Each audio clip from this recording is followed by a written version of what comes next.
Hmm? Oh, Axe Cop. No, it's good. I mean, it just kind of feels like a 5-year-old wrote this, you know? Actually, I knew that information already. Because I wanted to piss you off. Did I piss you off?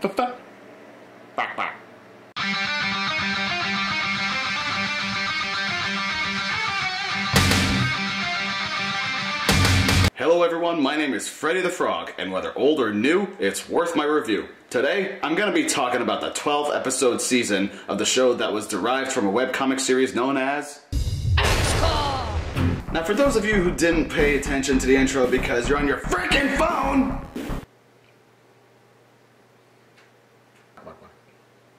the comic is written by Malachi Nicole, who is 5 at the time, and Ethan Nicole, who was 29. Ethan was playing pretend like someone who was pretending to listen while on their phone with his younger brother, who had a toy cop that he gave an axe to. And he just bursted out into laughter at the idea of a stereotypical 1980s badass cop who kills bad guys. Thus, Axe Cop was born. I will also full warn you, possible spoilers. Sorry! We start off with the main protagonist known as Axe Cop.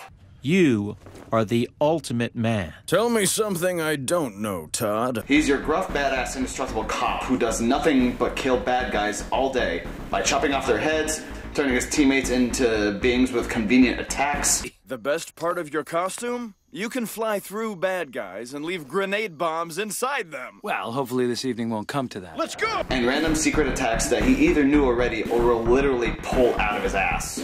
There's one kick I didn't teach you because it didn't exist until now. Axe-Cop Soul Kick! The awesome voice of Park and Recreation's Nick Offerman, he standalone is a famous character that literally could kill every person on this planet if he wanted to.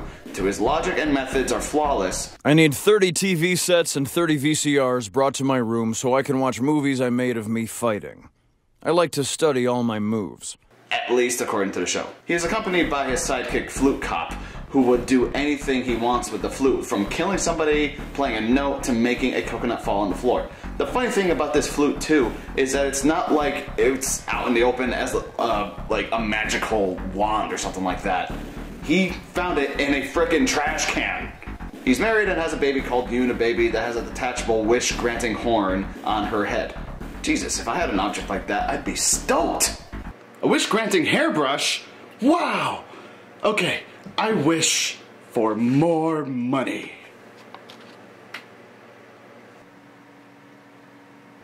Huh. He also has the charismatic Gray Diamond. I don't fill out forms, Todd. Give me that! I love paperwork. One time, me and my buddy filled out like 10 forms at once. It was like, what? His best friend Liborg, who is half lion, half man. And then I decided also there should be some cheetah in there because cheetahs are super fast. a Rasputin-looking Sakurang. Do you have chocolate milk? And a T-Rex with machine gun arms named Rexter as his teammates. There's more throughout the show who join his side. That was the day I gained the ability to turn into a chihuahua when I'm ready to fight. Each character has their own little funny backstory and personality to go along with the attention deficit. Ooh, a ball! Cough, cough, cough. To add to the attention deficit. Ooh, a toothpick! Cough, cough, cough. To add to the attention deficit. Ooh, lint! Cough, cough, cough. To the attention deficit. Oh,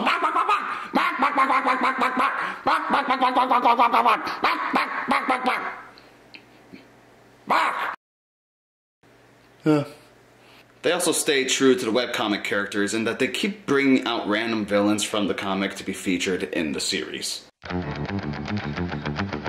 Majority of the episodes are tailored to the events that the webcomic show. Although not always entirely equivalent, they pose what kind of random events are led up to by Axe Cop and his friends. Some people have friends. Not me. The story is basically random adventures that just happen outside the Axe Cop police station, which is just room for most of the time that they hang out in. From dealing with zombies, a smart piece of shit, literally. Tell that to Mr. Doodoo. That's Dr. Doodoo to you. Bad Santa. Where do you think you're going, Bad Santa? To heaven! Heaven? Why? To kill God and become Jesus. Obviously. And a cop just referred to as Gun Cop. The 12-episode series in order doesn't seem to come off as linear. As we see in the 11th episode, it's about how Axe Cop came to be the Axe Cop, who was originally a taxi driver that just got tired of people running away from paying their fees, who were mostly bad guys. So him and Flute Cop decide to work as police officers. All they had to do was sign a piece of paper. Because, you know, it's that easy to do things. I will rule over the people of this land and bring darkness.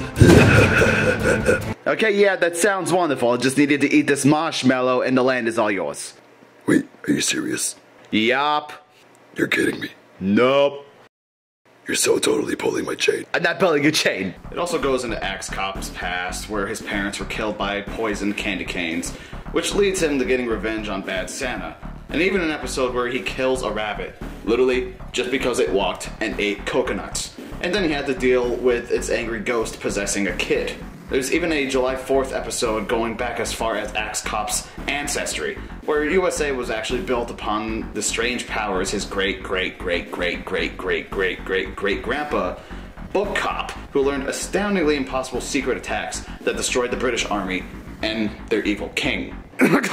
This being stated, it gets as loony as it gets. Axe Cop's consistent fighting of bad guys, badass attitude, and questionable decisions. I wish for all poop to go into space, and for no one to poop ever again.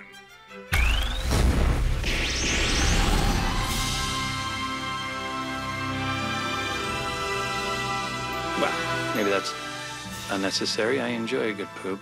The story has a lot of loopholes, but they're done on purpose, such as one episode where they run out of money because they kept using bullets. Our gun bill was through the roof last month. Holy cow. If we want to buy more bullets, we're going to have to get second jobs. But you literally never, ever see him use one gun. But even knowing that bit of info is what makes the show's childlike logic humorous.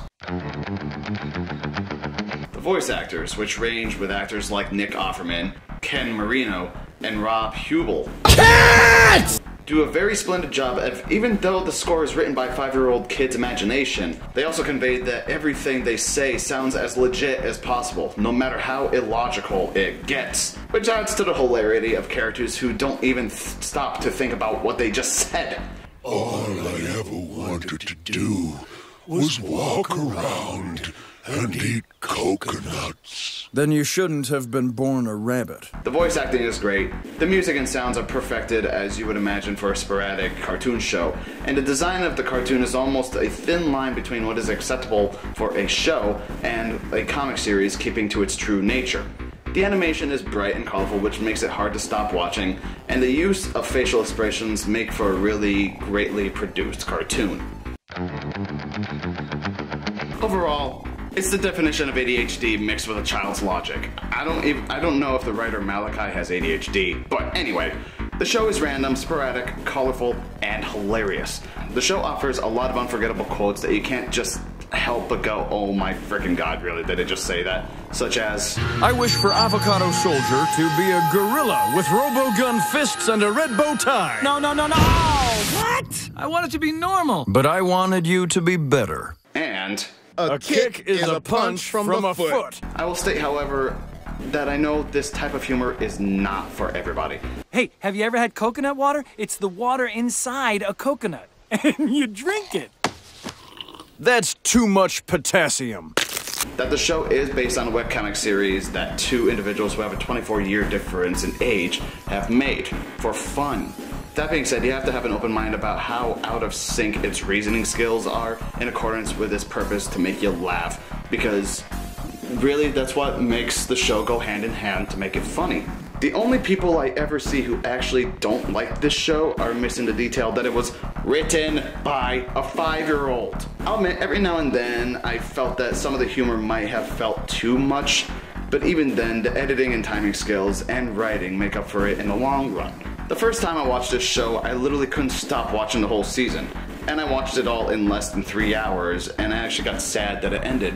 Whether or not this show is going to be seeing a second season is up for debate. Thanks to the Fox Network's incredibly intelligent, inspirational, and creative teams who keep taking away well-written material to bring you, I don't know, Mimes on Temptation Island Idol.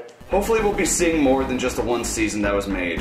And as for my final grade on the first season, and hopefully not the last one, of Axe Cop, I give it a B. Buzz buzz. Thank you for watching my review on Axe Cop. I'm Freddie the Frog. Please be sure to subscribe and check out my other videos that I've done, and feel free to leave any recommendations for a review. Until the next episode, ciao.